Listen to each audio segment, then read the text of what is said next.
Oi aí, olá pessoas amadas por mim, tudo bom? Começando aqui mais um vídeo do Mendes, onde estou sempre contando casos reais pra você. Então, se gosta desse tipo de coisa, já fala pra todos os seus amigos, assiste esse vídeo até o final. Daí se você gostar, você se inscreve, dá um like, comenta muito.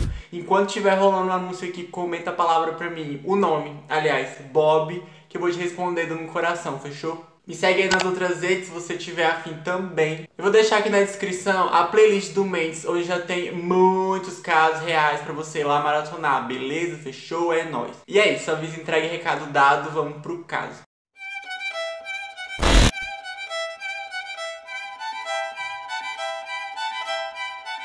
No vídeo do Mendes Insano.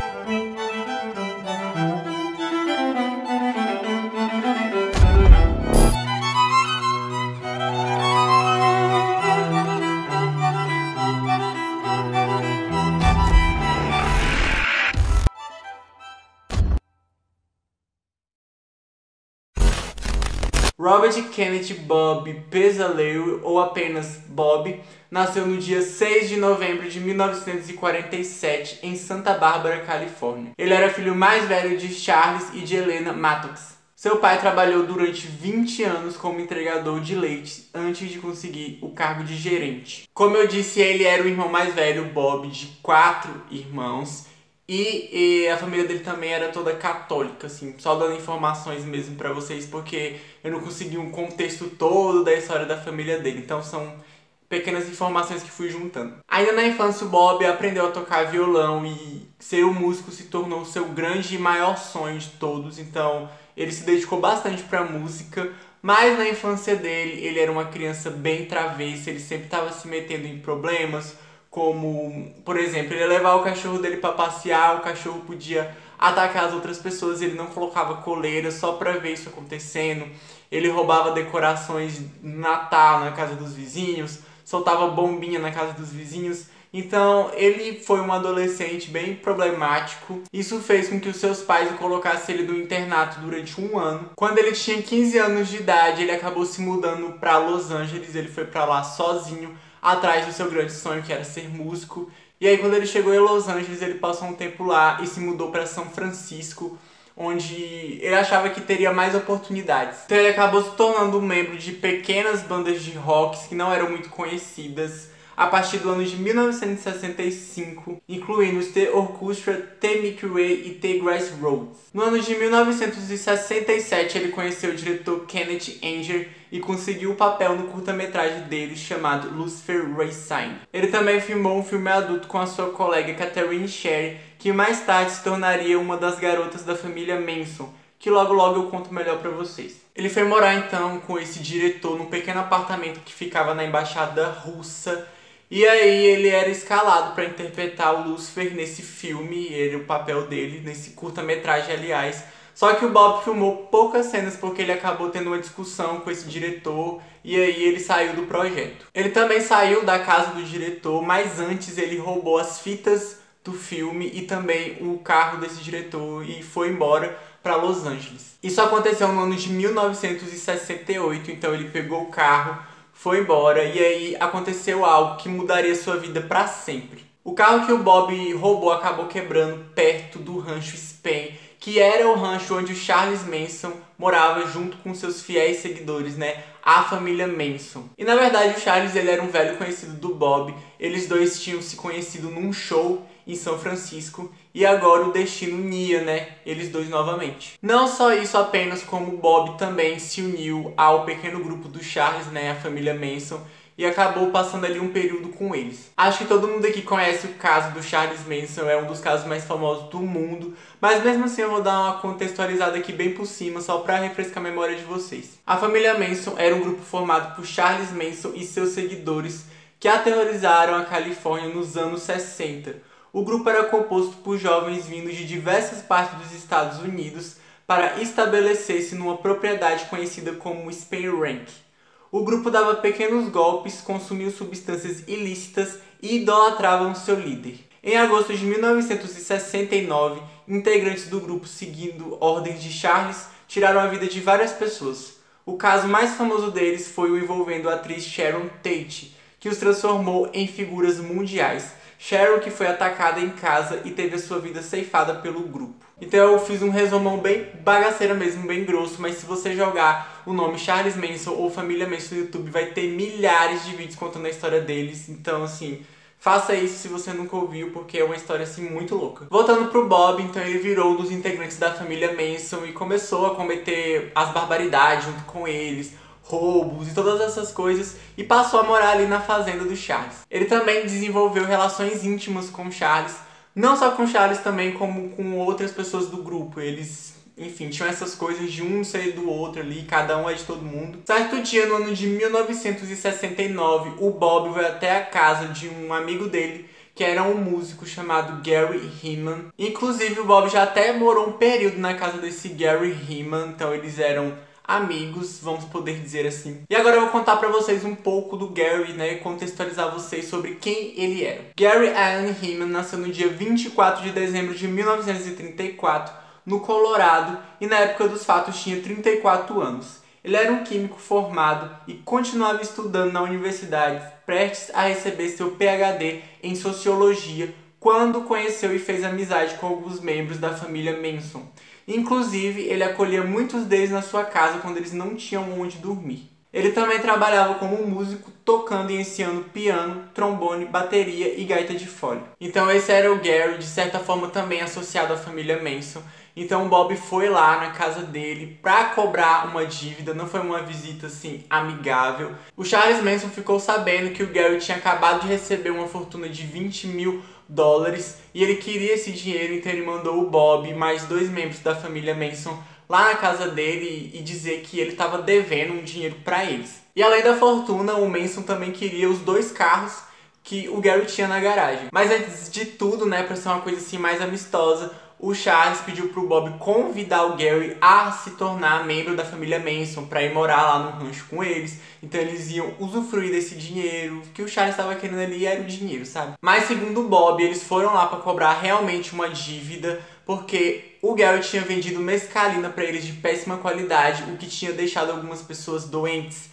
Mescalina é um elemento químico, gente, é um alucinógeno, então é uma substância ilícita que o Gary também vendia para os Manson. Então eles foram lá para exigir o dinheiro de volta, que era $1.000. Então o Gary falou para os 3, né, que era o Bob, o Atkins e o Brunner, que ele não tinha dinheiro nenhum e que ele não ia devolver porque a substância que ele vendeu era de boa qualidade sim, então ele tava achando ali que os Manson queriam dar um golpe nele, de ficar usando as substâncias dele e depois ir lá dizer que era ruim pra pedir o dinheiro de volta. Então ele disse que não tinha dinheiro nenhum e muito menos esse dinheiro da herança. Então Bob, vendo que eles não iam chegar em lugar nenhum com essa conversa, que o Gary não ia ceder, ele acabou agredindo o Gary e depois ele fez uma ligação pro Charles Manson pra pedir orientação do que fazer. Então o Charles disse pro Bob pra eles pegarem o Gary e deixarem ele mantido em cativeiro na sua própria casa, e foi o que eles fizeram, e o Charles disse que apareceria lá alguma hora. Então os membros ficaram um dia com o Gary em cativeiro, ficaram lá na casa dele, usufruindo das suas coisas,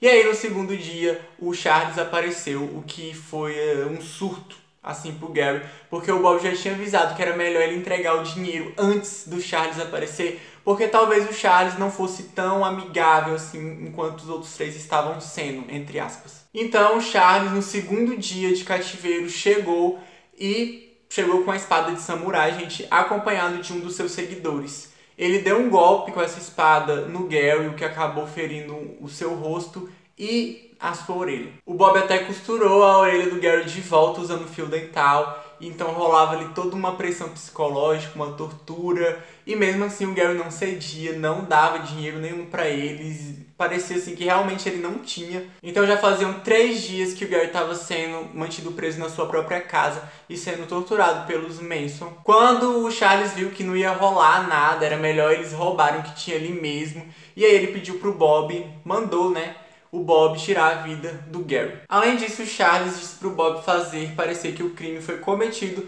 por revolucionários negros, como parte da ideologia dele que uma guerra racial ia acabar acontecendo. Então, no dia 27 de junho de 1969, o Bob então tirou a vida do Gary usando uma faca. Uma coisa curiosa é que enquanto o Bob cometia esse ato de tirar a vida do Gary, o Gary cantava uma música budista, já que ele era um budista devoto, então foi as suas últimas palavras. Depois que o Bob terminou o ato, ele usou sangue de porco para escrever numa parede, onde ele escreveu a frase "porco político". E pra quem conhece a história da família Manson, sabe que esse ato de escrever na parede com sangue se tornou uma marca registrada deles, mas o início disso começou com o Bob. O Charles também mandou o Bob desenhar na parede uma pata de pantera, que era a marca registrada dos Panteras Negras, um grupo de radicais que tinham na época. Então ele queria que todo mundo pensasse, que a polícia pensasse que quem tinha feito tudo aquilo foi esse grupo aí. Passado alguns dias do crime, no dia 31 de julho de 69, a polícia invadiu a casa do Gary e encontrou o seu corpo. Além disso, a casa dele tinha sido saqueada, levaram tudo que podiam e os seus 2 carros também haviam sido levados. Dias mais tarde, em 7 de agosto, a Polícia Rodoviária da Califórnia avistou o Bob dormindo no banco de trás de um Fiat quebrado ao lado da rodovia Cuesta Grande, perto de São Luís Obispo, em direção a São Francisco. Quando a polícia chegou no carro para perguntar para o Bob o que tinha acontecido, ele disse que o carro tinha quebrado. E aí a polícia, desconfiada, resolveu investigar o carro para ver se eles não encontravam nada por ali. E aí eles acabaram achando a arma do crime no estepe do carro. Então eles puxaram registros do carro e viram que esse carro pertencia ao Gary. E isso, gente, aconteceu apenas alguns dias antes do ataque a Sharon Tate, que foi, o caso mais famoso da família Manson. Bob foi preso então no dia 18 de abril de 1970. O júri do Tribunal Superior de Los Angeles considerou Bob culpado e ele foi condenado à morte aos seus 22 anos de idade. Um fato interessante é que na época que isso aconteceu, a própria namorada do Bob, que se chamava Kitty, ela testemunhou contra ele no tribunal e ela também estava esperando uma filha dele. No ano de 1972, a pena do Bob foi mudada de pena de morte para prisão perpétua. Isso porque a Suprema Corte da Califórnia declarou que a pena de morte fosse inconstitucional no estado. Então sumiu de lá isso e aí o Bob se livrou dessa pena. No ano de 1973, o Bob foi chamado como testemunha numa audiência contendo 4 integrantes da família Manson. E o Bob disse que eles, no caso a família Manson, não se conformariam com os padrões da sociedade. Ele deu até uma declaração dizendo: "Estou em guerra com todos nesse tribunal. Não é nada pessoal, mas o mundo está zombando dos meus irmãos e irmãs. E enquanto eles estiverem roubando nosso mundo, nossos amigos e nossos filhos, é melhor você rezar para que eu nunca saia." Durante os anos na prisão, o Bob teve várias audiências para ver se ele era elegível à liberdade condicional. Então, do ano de 1978 a 2019, ele teve mais de 18 audiências e todas foram negadas, considerando ele não elegível para liberdade condicional. Enquanto ele estava preso, ele atraiu várias fãs, o que sempre acontece nesses casos, desses criminosos que ficam muito famosos. As mulheres sempre ficam atraídas por eles, uma loucura.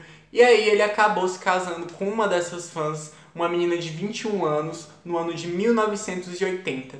Mas esse casamento dele não durou muito tempo, já que ela alegou que queria cancelar tudo, porque ele estava ali se envolvendo com outras mulheres, mesmo ele estando preso, ele recebia várias visitas. Depois disso, Bob acabou casando com outra mulher e tendo mais 4 filhos, Ele também se formou no ensino médico e graduou-se em eletrônica. No dia 15 de abril de 1982, o Bob acabou sendo atacado por um colega de cela, com uma faca. Ele ficou ferido, mas acabou sobrevivendo. A partir desse ponto, o Bob ele se distanciou emocionalmente muito da família Manson. Ele começou a ter pensamentos diferentes, então ele já não defendia mais tanto os Manson. Ele começou a mostrar arrependimento das suas falas e também das suas atitudes. Como eu disse pra vocês, os pedidos de liberdade condicional dele foram muitos que foram negados.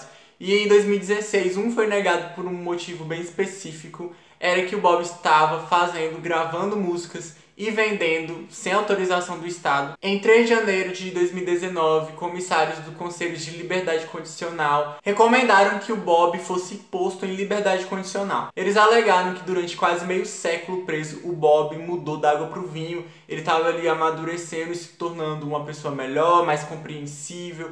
E tal, arrumaram inúmeras justificativas e motivos para libertar ele. Mas o escritório de Los Angeles District não concordou com isso que eles falaram, chamando as alegações dos comissários de infelizes. A Kate e a Deborah Tate, que é irmã da Sharon Tate, elas se opuseram a essa liberdade condicional do Bob, alegando que ele não merecia a vida fora da prisão. Além disso, a Deborah também acusou o Bob de estar lucrando com venda de músicas na prisão, o que era proibido. Então ela usou bastante esse argumento para jogar contra o Bob. Aliás, a Deborah era bem ativa contra a família Manson. Ela sempre batia de frente com eles assim, em tudo que ela podia. Ela perdeu a irmã por causa deles, apesar do Bob não ter participado do ataque à irmã dela, já que ele foi preso dias antes. Mesmo assim, é só pra vocês terem uma noção de como ela estava envolvida em tudo e ela tinha muita raça para enfrentá-los. Mas enfim, no dia 26 de abril de 2016, a liberdade condicional foi negada para o Bob.